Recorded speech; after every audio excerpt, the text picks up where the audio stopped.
If you're unfamiliar, this is Ben Shapiro. He is, to my knowledge, the leader of the Daily Wire. I'm not exactly sure, like, what is co-CEO or president? I don't know. Anyway, he runs the Daily Wire. I believe he started the Daily Wire, and he is about as right-wing as it gets. But interestingly, he cannot stand Donald Trump. Hates the dude with a passion, seemingly, and looks for every opportunity to take pot shots at him.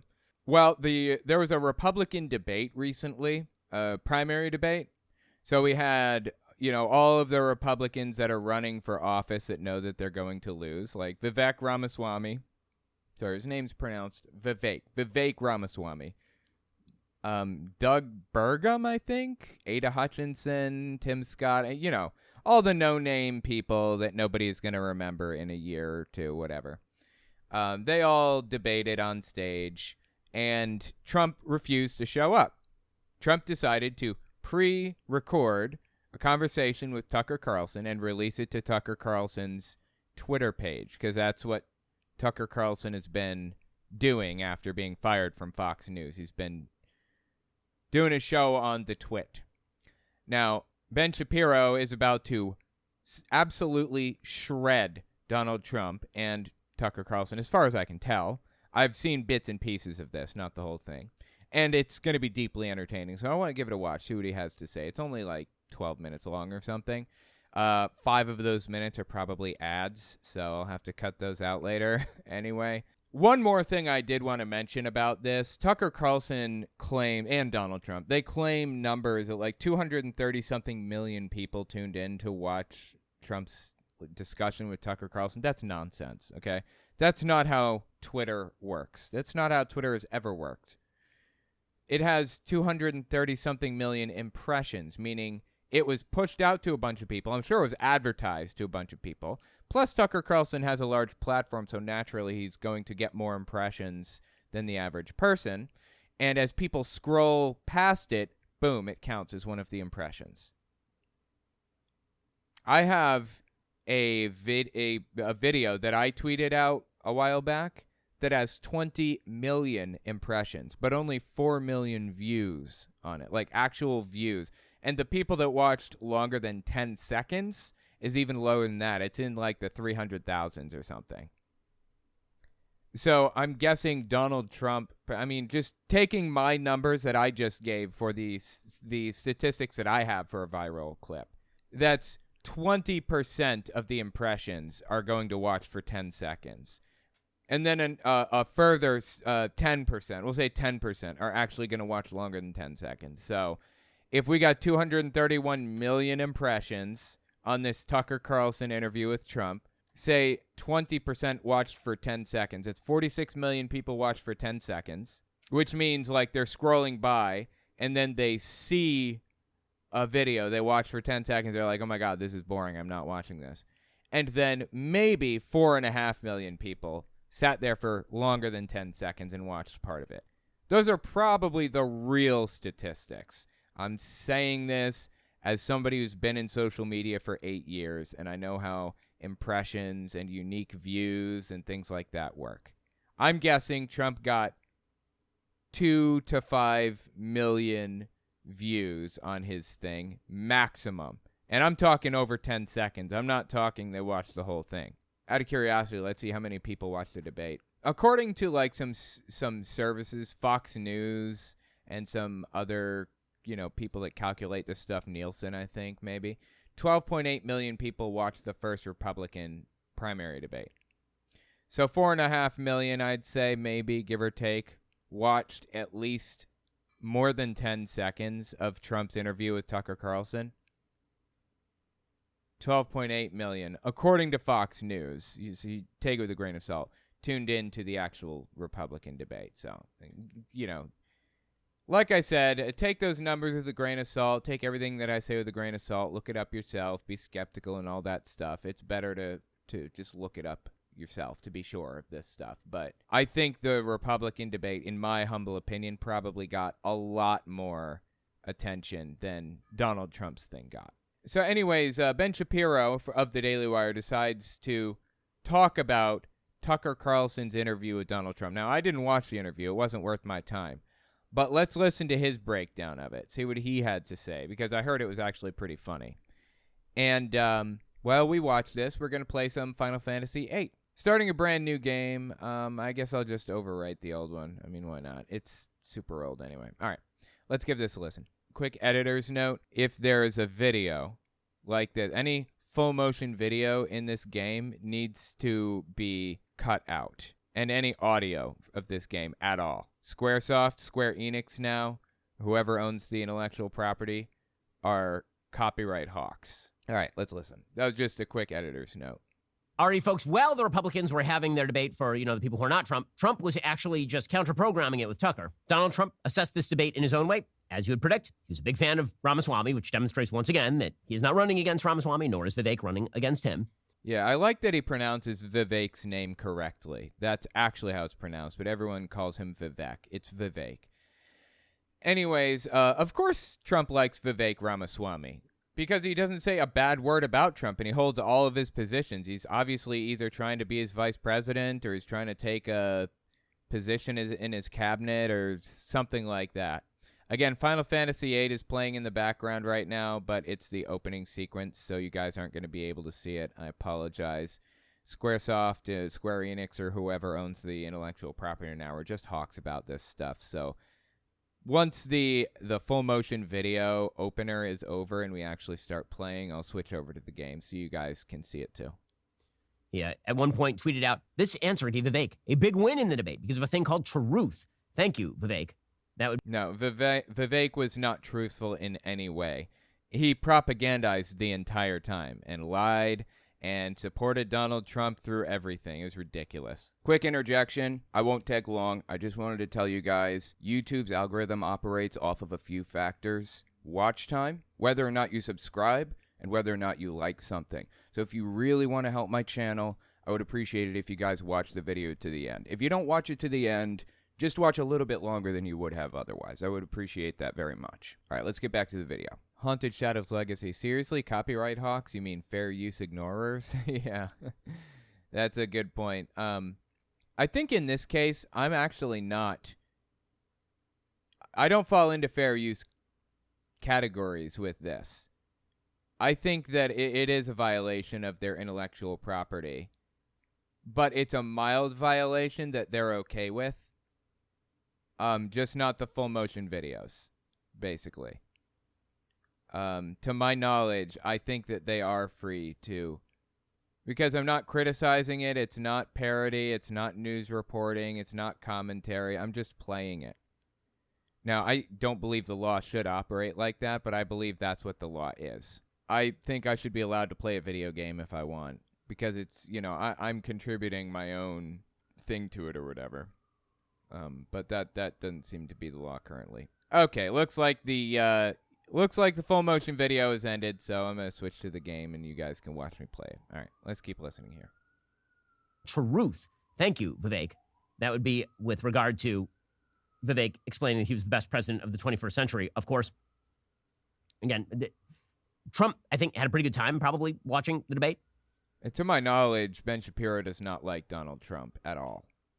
I believe he hates him, actually, and he supported anybody that he possibly could to, other than Donald Trump. Like, he supported Ron DeSantis when it appeared as though he had an opportunity to win. Of course, he does not have that opportunity now, like, not even close, in my opinion. But, the Daily Wire, as a whole, supported DeSantis for a while. I think Ben Shapiro would support Donald Trump, though, if he were the nominee. I think he'd support him if he were the nominee.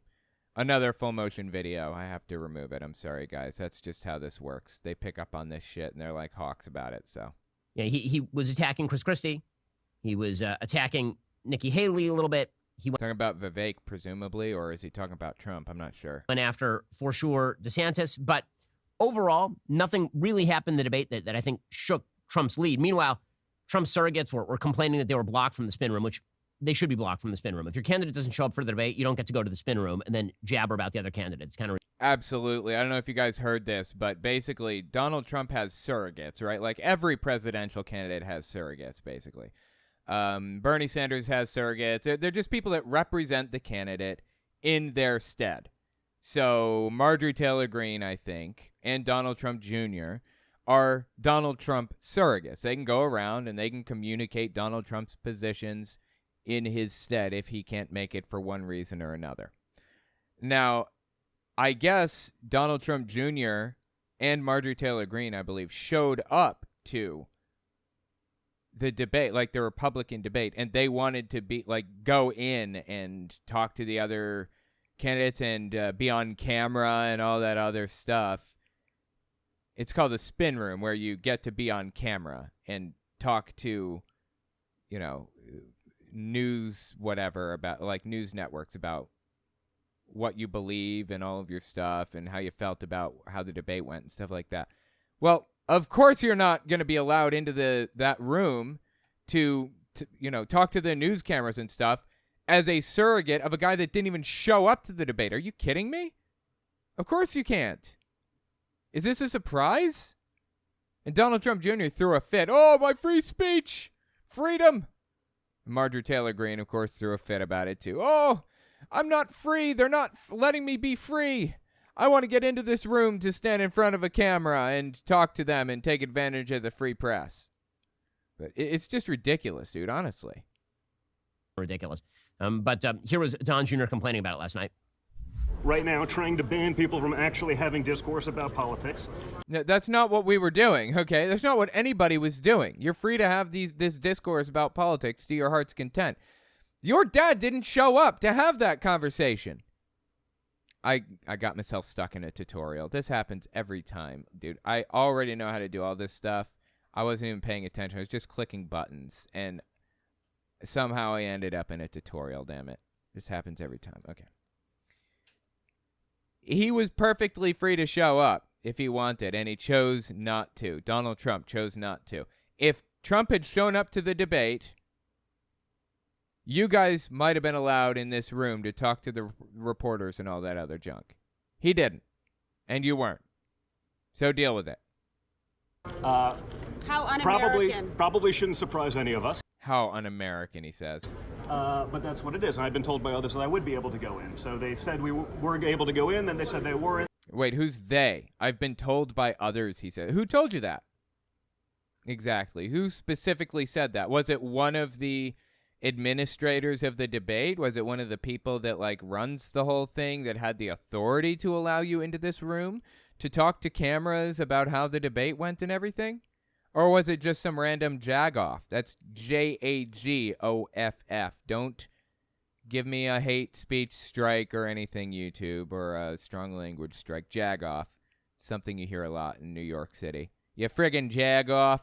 Anyways, this dude is very clearly a jagoff. I don't know what else to call it. And he's showing his jagoffery here. Now that we're here, and the candidate that said you can't go in the spin room. They're telling me right He's now, saying Fox Fox won't said let that. me into the spin But room. that's what the You work American for people Fox should know. News, This sir? is the kind of They're network telling they him he are. works for. Oh my God, dude. They are such martyrs. Oh, I'm so mistreated. Look, you want in the spin room where the camera... Oh my God, dude. I got myself in a tutorial again. Luckily in Final Fantasy VIII, it lets you get out of them by hitting the start button, I think, mostly. Anyways, if you wanted in the spin room, you very easily could have gotten in there by simply showing up to the damn debate. That's all you had to do, man. Get your dad to show up to the debate. And boom, you're in the spin room just like that. You can talk to the cameras to your heart's content. Your dad chose not to, so I don't want to hear it. Security here, but they're telling him that I'm not allowed to go in there. God, they're such martyrs, aren't they? They're like the most persecuted people alive. Oh my God, I'm so mistreated.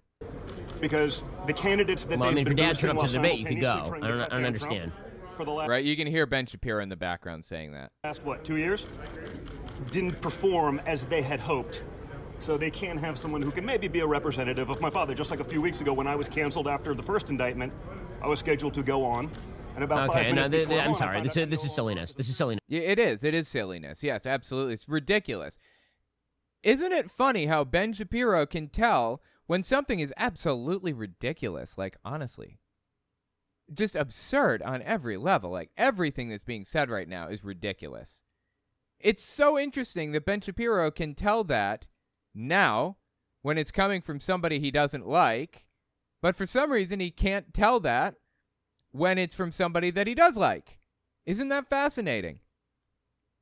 I mean, I've seen the same kind of ridiculous nonsense from a bunch of people that Ben Shapiro likes. Hell, I've heard it from Ben Shapiro himself. And suddenly, Ben Shapiro, Harvard graduate, Harvard-educated practicing lawyer, Harvard-educated practicing lawyer, suddenly gains a brain, is suddenly not dumb as dog. Most of the time, he pretends to be dumb as dog. Isn't that interesting? If your candidate doesn't show up to the debate, you don't get to put your person in the spin room. I mean, exactly. That's exactly correct. By the by, you might be able to see in the background on Final Fantasy VIII, I am cheating. Yes, I enjoy cheating. I cheat all the time on my games. It makes the game more fun, in my opinion. So you're going to see a lot of cheating in this game. I beat this legit when I was 15 or 16. I beat the shit out of this game. I beat this game upside down, backwards, and forwards, okay? And now I like to cheat, so. No cheating was involved back then. That seems like fairly fair on every level, especially because Trump was getting... Sorry, let me step back a little because I kind of missed it. I'm sorry, this is silliness. This is silliness. If your candidate doesn't show up to the debate, you don't get to put your person in the spin room. I mean, that seems like fairly fair on every level, especially because Trump was getting plenty of attention of his own. He did an interview with Tucker Carlson on Twitter, X. Apparently, it has some 200 million views. Now, no, it has 200 million impressions. That's very, very different. An impression and a view are completely different things. Look, actually, you know what? I'll pull up my impressions and views right now, and you guys can see what I'm talking about. Give me a second. Let me see if I can set this up in such a way that I can... Yeah, okay. Okay, cool. So, yeah, I think I can show you guys what we're dealing with here. Some of this is kind of private information. I might have to blur some of the more sensitive information, but let me just give me a second to see if I can pull up my own. I'm pretty comfortable showing it on a live stream because the people that come to these live streams are my fans. It's not usually people who hate me. It's usually people who really like my stuff and I can trust. Edited versions, on the other hand, not so much. Edited versions, it's everybody. Everybody comes to those. So I'm really careful about what I put in edited versions. I feel comfortable showing you guys this information, and if I need to blur something, then I'll blur it later. So this is the back end on my YouTube channel right here. This is my main channel. It's been really, really down lately. Like, the views have been really down. But that's part of the deal, you know? It goes down, it goes up. That's how it goes. My Fireside channel's been up. My Unfiltered channel's been down. My main channel's been down. I mean, that's just YouTube, so not sweating it right now. But let me just look at some of the metrics here. You guys should be able to see, like, impressions, click-through rate and stuff, right? So I'm going to pick views and... Yeah, so what I can see here is limited impressions. Here we are, impressions, reach, impressions. Okay, so views and impressions kind of follow each other here, right? So one of my more recent well-performing videos called The 10 Stages. We're at number 8 on the 10 Stages to Genocide. That's the name of the video. So we'll just go with the 10 Stages. This is one of my better performing videos lately. Hold on. I just click on the analytics so that you can see what we're looking at here. So I gained 1,200 subscribers from it total. It's got 153,000 views on it. This released, when did this video release? This released last month, 31 days ago, apparently. Yeah, 31 days ago. Exactly 31 days ago. Anyway, so the 10 stages. Let's just take this for an example. You can see impressions and views and how they're followed. Now, an impression is when somebody either sees a thumbnail or clicks the thumbnail and watches for less than 3 seconds. That's how it works on YouTube. It works differently on Twitter, I believe. That's an impression. A view is 4 seconds or longer. So if you watch a video for 4 seconds or longer, it's considered a view. And if you click on the analytics of the video, you can actually look at high points and low points, like right here.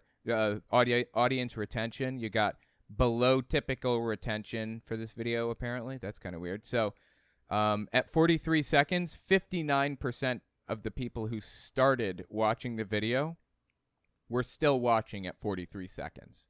And it's on a downward slope all the way through. This is standard. This is how it always works.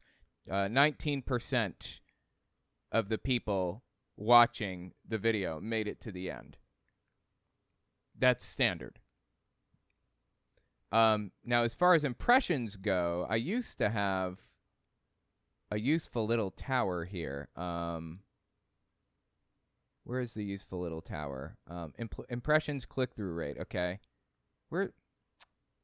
They changed the studio around, so it's a lot harder to gauge. All right, so my channel had 8.2 million impressions in the past 28 days. 8.2 million impressions. It had 600,000 views, basically. 8.2 million impressions to 600,000 views. That should give you some context for the difference between impressions and views. What we were looking at before on, Donald Trump and his, on Twitter or whatever, Tucker Carlson got 230 million impressions, allegedly. I mean, that's what's being reported by Twitter. But, of course, Elon Musk has a vested interest in making Trump seem bigger and Tucker Carlson seem bigger and more important than anybody else, right? So I got 8.2 million impressions last month. Tucker Carlson allegedly got 231 million. But as you can see, let's see, what's the percentage? Hold on, let me just do the calculation real quick. Yeah, 7%, 7.2% impression to view ratio. And again, only 20% of the people usually make it to the end of the video. Anyway, so we're talking 7% of the people who actually saw the video for a second, for less than 4 seconds. That counts as an impression, or even saw the thumbnail. 231 million people saw the thumbnail or watched the video for less than 4 seconds, and then multiply that by 7.2%. 16.6 million people watched it for longer than 4 seconds. If Twitter works the way that YouTube does, and we're getting honest figures here. I'm not convinced of either of those things. And the people that made it to the end of the video, that actually watched the Tucker Carlson and Trump thing, is about 3.3 million. That's what we're looking at. Those are the numbers based on my extensive experience, my 8 years of experience in the social media field. So if you're wondering, in my humble opinion, Trump got about, we'll say 3 to 5 million views on that. Tucker Carlson and Trump got about 3 to 5 million watches, like watch-throughs. According to Fox News, which again is not very trustworthy, they got 13 million views or watches or whatever on the debate. So, it's hard to know anything for sure, because I don't trust any of these people in the least bit. Anyways, yeah, so that should give you some context. Just kind of go through the back end on YouTube there. Some of that information is proprietary, and for that reason, I'm going to have to cut some of it out, but I trust you guys, so anyway. Worth explaining here that every time you scrolled past the video on Twitter and spent longer than 2 seconds on it, that counts as a view. So there you go. That's exactly what I was saying. I didn't even realize that he explained that. And it's actually, I don't know about Twitter. Maybe it is 2 seconds, but on YouTube, it's under 4 seconds. 4 seconds is the marker. Every time you scrolled past the video on Twitter and spent longer than 2 seconds on it, that counts as a view. So is that equivalent to actually watching a national televised debate? Those views are not in any way equivalent, but exactly. No, they are not equivalent in any way.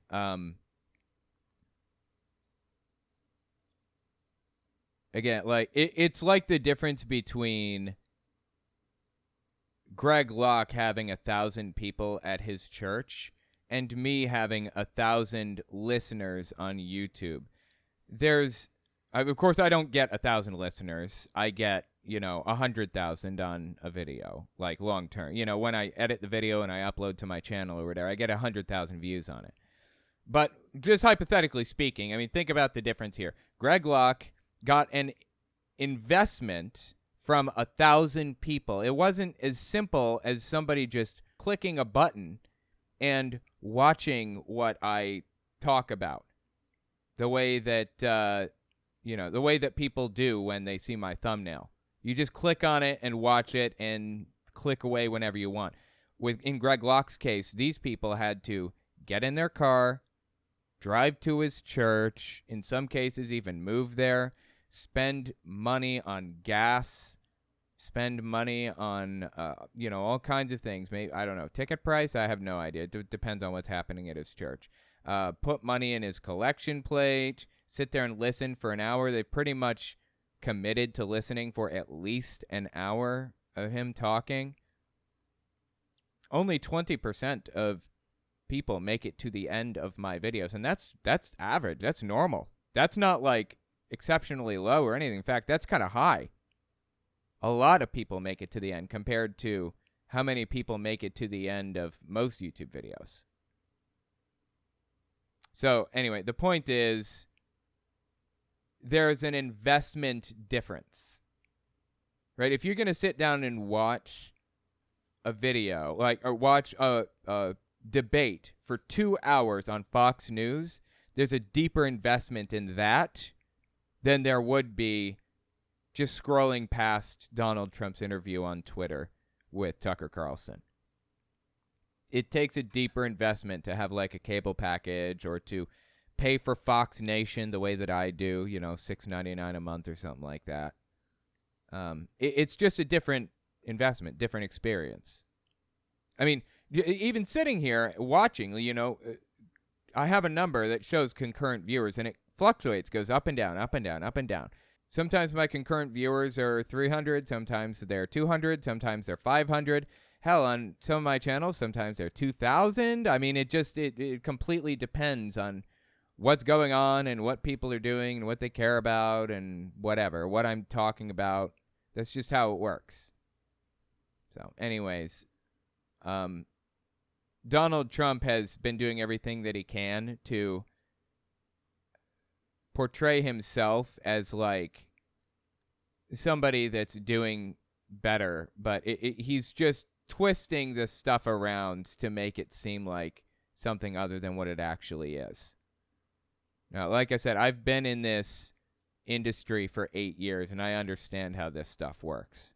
He's not going to get one over on me that easily. And Ben Shapiro also, I'd bet anything, understands how this stuff works probably as well as I do. I would guess.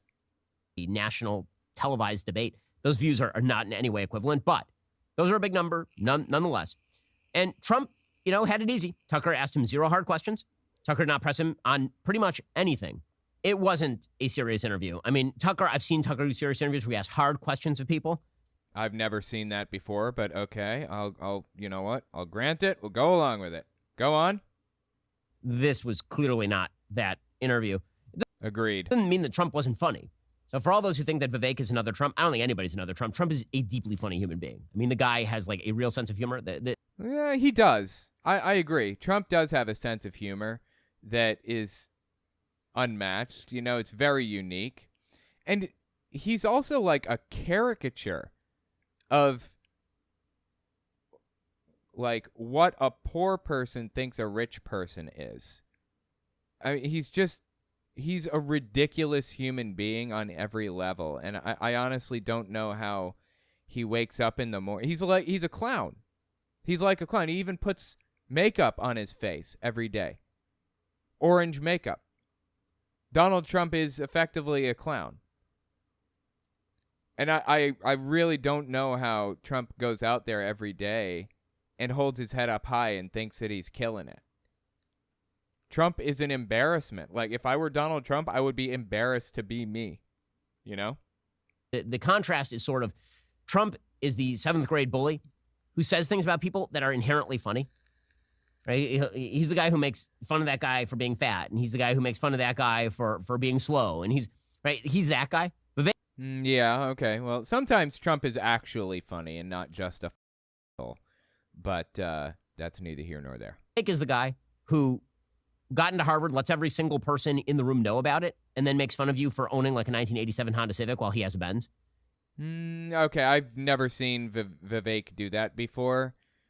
I wouldn't be surprised. I've seen Trump do that before. I'm not sure why he's ascribing these attributes to Vivek when he has absolutely no reason to, or whatever. He has no reason to assume this stuff about Vivek. Yeah, he's probably an asshole, but have you seen evidence of that before? Have you seen him do that kind of thing? I haven't. It's not quite the same sense of humor, and one is a lot kind of sharper and more divisive. In any case, I'll give you an example. Vivek's joke last night about Nikki Haley or his attack on her is that she was hired by Raytheon or some such. No. He said, she said that climate change is real and that we need to deal with it.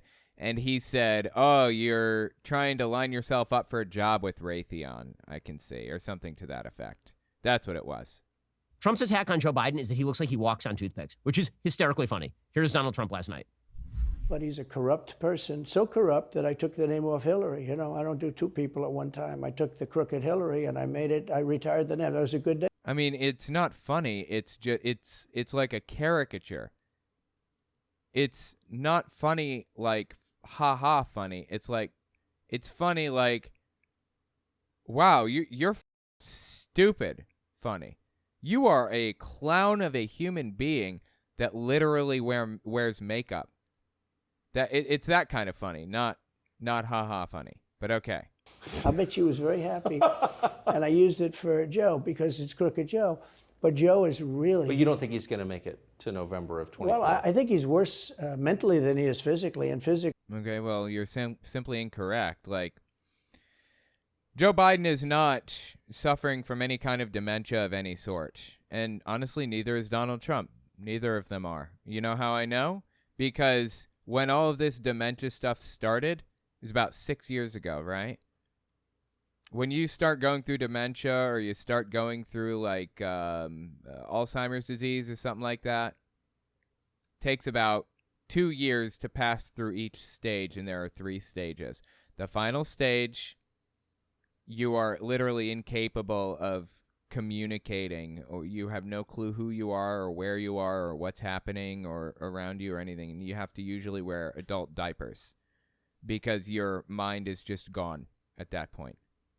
Now, it's been 6 years since these claims have been made against both Trump and Biden. Both of them. People claim this stuff about him.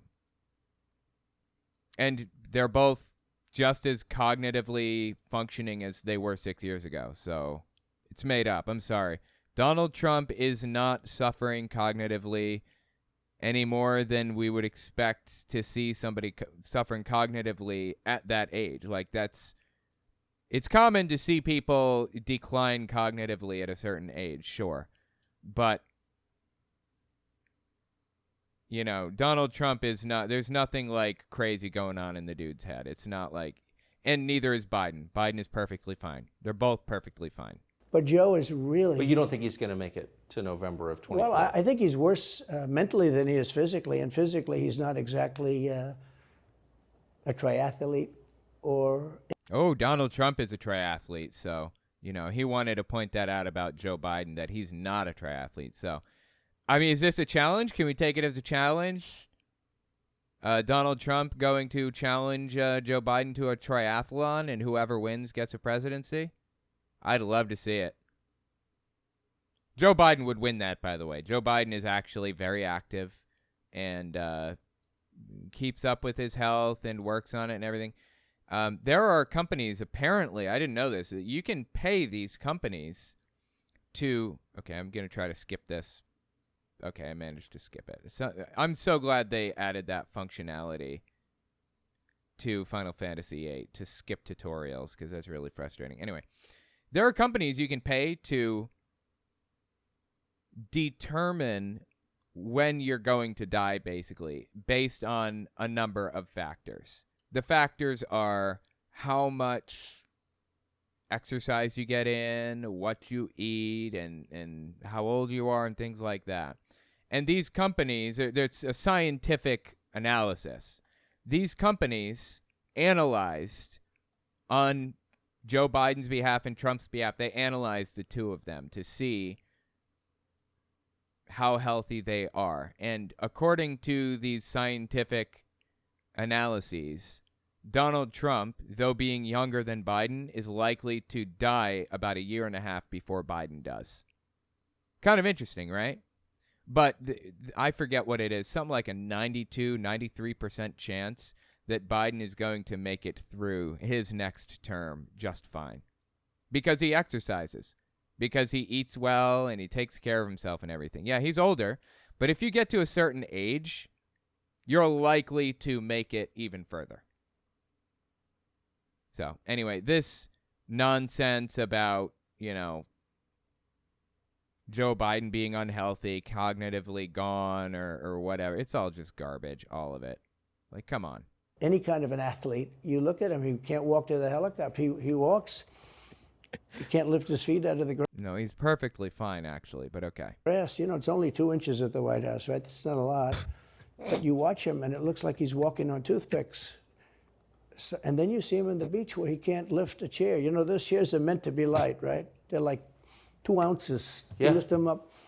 He can't lift a chair. He can't walk to the chair. I mean, Ben Shapiro is laughing to make the point that he's really funny, but he's not. I'm not seeing what's amusing about this. This is just stupid and incorrect. Chair. And I don't know what they're doing with the beach. This beach is seeming to play a big role, but they love pictures of him on the beach. I think he looks terrible on the beach. That's not funny. That was just stupid. It's not even like I'm not offended by it. It was just stupid. I don't understand why he's laughing right now. I mean, this is a fake laugh, right? It is a fake laugh, isn't it? Can we all agree that Ben Shapiro is giving us a fake laugh right now? Like, just watch.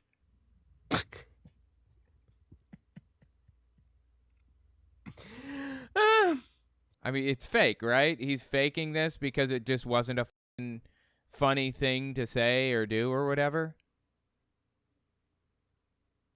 Like, this is just cringy and terrible, truthfully. Inimitable. I mean, like, that's it. I mean, you can't imitate it, but you can't duplicate it, man.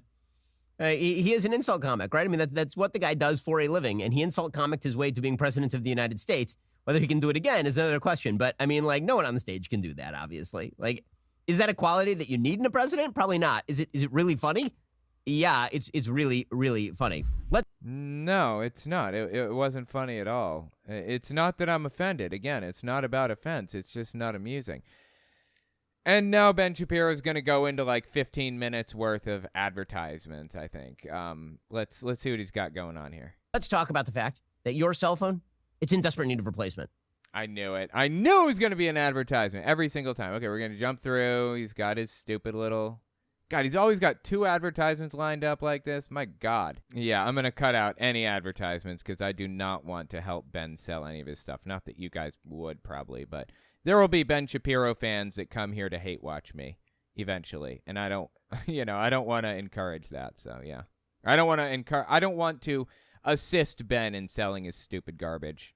Box. The nature of this particular interview was just Tucker not asking him anything remotely difficult. The most difficult question that he asked Trump was whether Epstein killed himself, to which Trump said, yeah, probably. But Tucker, I mean, listen, Tucker has principles, obviously. He speaks about them regularly. Tucker doesn't have any principles at all. He has 0 principles. He stands on nothing. No principles, okay? Tucker and pretty much every other, every other Republican out there, every Republican politician or commentator or whatever signal principles that they don't actually have. They signal virtues, if you will. And the moment it's inconvenient to have those virtues, they drop them like a hot potato. That's how it has always worked with these people since day one. So I don't want to hear it. He signals principles that are fake. He fakes them. Totally. This would have been a great opportunity for him to ask the former president and leading Republican candidate about some of those principles. He didn't do any of it. Instead, he how soft were the softballs that Tucker was throwing to Donald Trump? He asked Donald Trump to rip on Mike Pence by suggesting that Donald Trump had always been very nice to Mike Pence. This question is so bizarre. I don't even know what to say about this. You've always been nice to Pence. I've never heard you criticize Pence. You've defended him in public many, many times. He's out there attacking you. What is that? What? So I mean, I don't think that Pence has been out there attacking him. And no, Trump has not been very, very nice to Pence at all. Nobody would run with Donald Trump. Nobody would be his vice president because nobody wanted anything to do with him. Pence is like the last person that would work with Trump.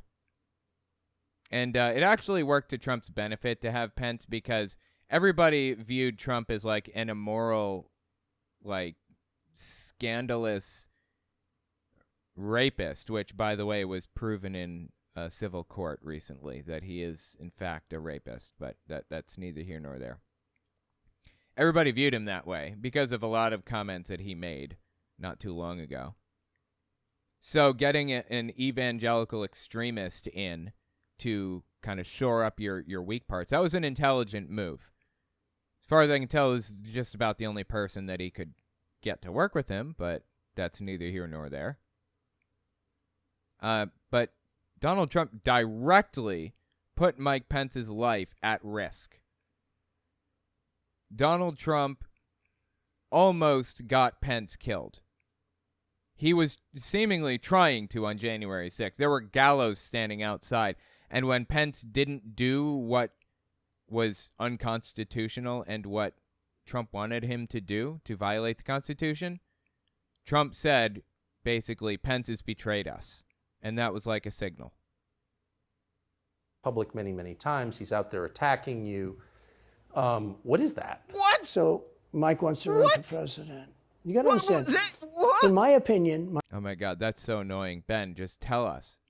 Instead of saying what over and over again, tell us what's on your mind. That's why we're here, Ben. Mike Pence had the absolute right to send the votes back to the legislatures.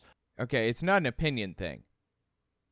The Constitution specifically says that your role on January 6th is ceremonial. You do not have the right to do that.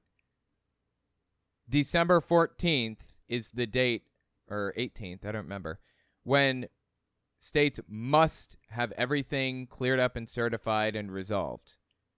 And it was done then. December 14th was your last chance. January 6th, everything beyond December 14th or 18th or whatever it was all ceremonial, including January 6th. Pence had no place to do what Trump is suggesting here. It's not an opinion. You're wrong, Donald.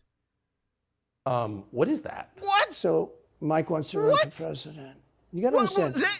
In my opinion, Mike Pence had the absolute right to send the votes back to the legislatures. It's not an opinion matter. The Democrats and everybody said, you don't have the right. In other words, what I said, is he a human conveyor belt? You mean if he finds fraud in Pennsylvania? Yes, he is a human conveyor belt in that moment. Yes, that is a correct assessment. His role is to count the votes ceremonially, just so that we know on the record how many there are. That's it. That is his role. That's what the Constitution says. Have the right. In other words, what I said, is he a human conveyor belt? You mean if he finds fraud in Pennsylvania, in Georgia, in any of these states? I don't care. Okay, Mike Pence isn't investigating this stuff. He wouldn't find fraud in these places. Mike Pence would be leaning on other people to tell him if there was fraud or not, and there simply was not. And aside from that, he didn't have any place to challenge it anyways. The investigators are the people in the states. Like, Trump is just bastardizing everything twisting everything around, doing everything he can to make it seem as though he wasn't trying to tell Pence to violate the Constitution, seemingly, when he absolutely was, without a shadow of a doubt. You mean if he finds fraud in Pennsylvania, in Georgia, in any of these states? I don't care about Trump's answer. It's Tucker's question that's absurd. You've always been nice to Mike Pence? The actual what? Yeah, that's good. That's fair enough. That's a good point. Yes, you're absolutely right. That was an absolutely absurd thing for him to have said. What? Oh! Okay, that's really, really frustrating to me when somebody just keeps saying, what? What? Oh, what? Like, give us something more than that, right? Okay, for those who have a memory of a goldfish, let me remind you of a time when Donald Trump suggested, nay, said outright, that Mike Pence had the unilateral capacity to overthrow an American election, essentially called him a coward, suggested that he would be forced to do so, and then when Mike Pence called him from the Capitol building on January 6th, because the Capitol building was under assault, he basically did nothing. Yes, absolutely. Well, he didn't just do nothing. He tweeted, Pence has betrayed us. That's not doing nothing. That is actively putting Pence's life in danger, intentionally and specifically, it seems to me. I don't know. I mean, you guys tell me what you think about it, but I got the impression that he was specifically putting Pence's life in danger, personally. You were always very nice to Mike Pence is one of the craziest Orwellian statements I've ever heard. Yeah, absolutely. Always very nice to Mike Pence is an insane statement.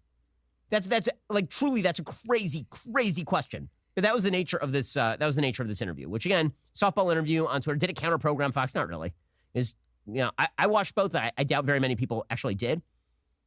And Tucker did ask him one question that was of relevance, but then he didn't press him on it. He said, they stole it last time. Why wouldn't they steal it this time? Now, the question you should have asked is, we all know they're going to. You say that you won the election last time, and if you're Tucker, you believe that's true.